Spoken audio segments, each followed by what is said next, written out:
Next, we move on to the filming phase. Now I'm going to tell you what you as a client should expect from a good videographer. And don't expect to have a good videographer if you're paying in the budget range. If he doesn't do the things I said, he isn't a best videographer. The filming phase is extremely straightforward, and it depends on how your videographer wants to execute his filming.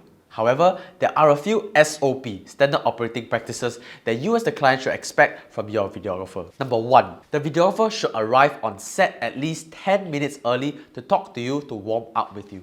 Prior to that, he should have already been on Zoom calls, maybe even met you over coffee. But more importantly is for him to look at the location in person and on set.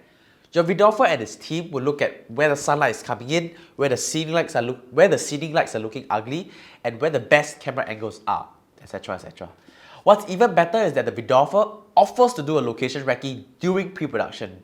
But to be honest, most of my clients don't have the time to afford to join me on the location recce. So sometimes I will go down to location myself to see, look, then drop a text to the clients for suggestions on new camera angles that will look better than originally planned. After arriving early and reviewing the set, your videographer and his team should be setting up his camera equipment on a little cart. If he prepares it on the floor or on the furniture in the house, it's quite unprofessional. Looks like a cheap videographer and not a luxurious videographer. For the cameras, all cameras can film good videos nowadays, but there are also many cameras that should be avoided. I put a list of these cameras to avoid in the description below. He will then set up his lights and light stands. For the lights, there are 3 light brands that you should look out for to know if it's a good light or a cheap budget light, so that you know you got your money's worth. These 3 brands are Aperture, Nanlite and Godox.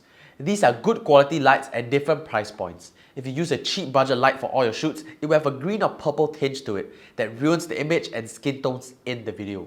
This is something quality lights don't have. In a nutshell, make sure your videographer has decent equipment. Here's one quick hack for you. Make sure when your videographer sets up his light stands, he put tennis balls at the bottom of the stand to prevent scratching the flooring of the house.